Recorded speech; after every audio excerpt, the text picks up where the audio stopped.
But in terms of ETFs, there's now 70 other things. So you've got to look at what type of ETFs you've got. And we've got various ETFs. If you want to invest in the South African share market, you can buy what we call a broad market index, top 40 index. And that would be something like Satrix 40 or RMB top 40.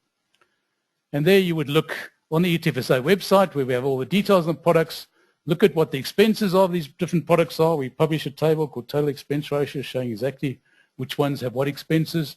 The RMB top 40 is a tip. There's half the cost of the Satrix top 40, so it always outperforms the Satrix top 40.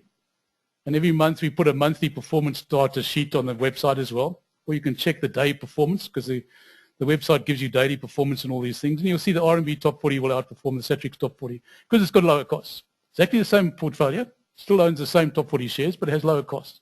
So that's where you do your own homework.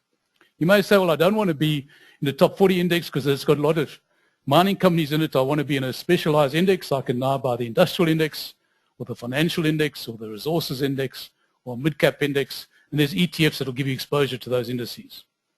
Satrix Indy, by the way, has been up until the end of September, the top performing unit trust ETF in South Africa for 5, 7, and 10 years. So long term, nothing outperforms the Satrix Indy. And all it does is replicates the industrial index. Industrial index is worth looking at. Doesn't have any mining shares, doesn't have any financial shares, doesn't have any property shares. It's not a volatile portfolio. It just owns companies that make things and sell things. That's all it does. So it doesn't have unions and all those sort of issues. I used to work for a union, so they don't let us get that. Then we have different types of fundamental indices where you choose shares based on underlying accounting fundamentals, smart ETFs, balanced portfolios. You can buy foreign equities.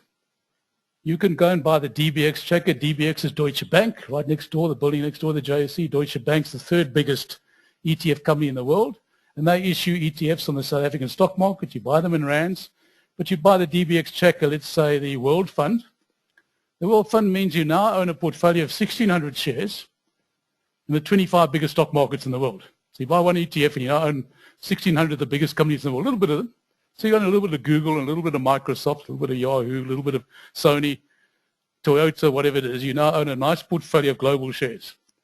So I'm not putting all my money into South Africa. I'm putting my money into a global portfolio. What happens if the rand goes down, the rand appreciates, the price of that portfolio goes up in rands. So the pure rand hedge. So you would now look at putting some of your money into international equities, and there's a whole series of ETFs on the JSE that can give you access to the World Fund, USA, Europe, Britain, Japan, etc., etc. Government bond indices. You say, well, I want to have a very low risk portfolio, just buying South African government bonds. We hope they're low risk. We hope Eskom and Sanral and these guys don't go bust, but let's assume they don't. So you can buy a bond fund, which is not an equity fund. And there's new funds. There's ETFSA, the Govy, just invest in government bonds, or the LB, which invests in inflation-linked bonds, or RMB has an inflation-linked ETF. I want to buy listed property shares. Best performing asset class in the JSE after industrial shares over the last 10, 15 years. Property shares, this is not buying houses, this is owning shopping centres. These are the guys who own Sandton City, Hyde Park Shopping Centre, where people like Jenny Williams and others go and spend their Saturdays. So you're buying companies that own where you go shopping. So that's what a property share is. You can buy, you've got specialized ETFs that do property, and there's also ETFs that do commodities. In terms of ETNs, you can buy emerging market equities, you can buy a China fund. Deutsche Bank runs a China fund. That's the top 130 companies in China. That's been the best performing ETF over the last 6 months. Why? Well, China's starting to go up, despite what they're saying. What's the growth rate going to be in China and so on? There's more Chinese are going to become middle class in the next 10 years than the entire population of the United States, because it's just such a big population. Those middle class Chinese are going to buy motor cars, and they're going to go shopping, and they're going to go on holiday, and they're going to buy nail polish or whatever it is. They're going to do all the sort of things that are going to drive their stock market. So that's diversification, or you can buy an emerging market index. There's all sorts of products you can buy in commodities, wheat, copper, oil, etc. And you can even buy currency ETFs. Not all that attractive at the moment, because a currency ETF invests you in a deposit. So you can buy an overnight deposit in pounds or dollars. The problem is an overnight deposit in dollars pays you about 0.5% interest rate. So you're reliant purely on the exchange rate depreciating, the rand depreciating against the dollar. But you can buy currency ETFs or ETNs. And those could become quite attractive in due course. So there's a whole selection of ETFs. All the information you need on those ETFs is on the etfSA website.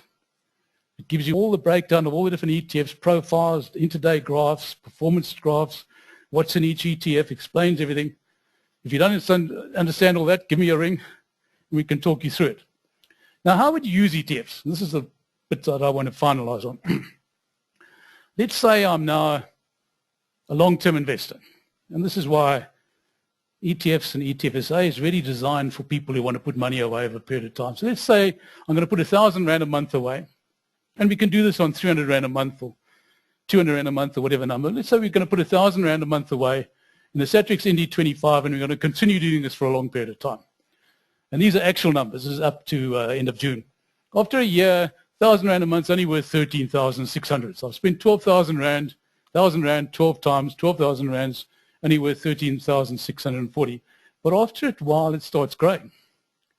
And after 10 years, 1,000 Rand a month, which you probably wouldn't miss, it means the girls have to just go to the hairdresser one less time a month, not buy a pair of shoes this month, whatever it is. The blokes just don't go and watch the soccer game every week, just go every second week. 1,000 Rand a month after 10 years, 422,000 Rand. If you keep that there for another 10 years, because you now got 400,000 Rands worth of capital working for you, 4.5 million Rand. You want to retire rich, just put money away and keep it there. Any investment advisor will tell you, just get used to putting money away and just leaving it there. Don't access it. And the big advantage of ETFs is they're low cost.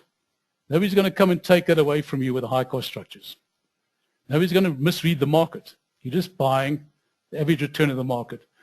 So if you want to retire at 4.5 million Rand, until the husband and kids they can get lost, you'll go and settle down in Belito or something with your 4.5 million Rand. That's what you do. But you've got to do it for 20 years. So get used to putting away money on a regular basis. If you can't afford 1,000 Rand, 300 Rand a month or whatever you want to do,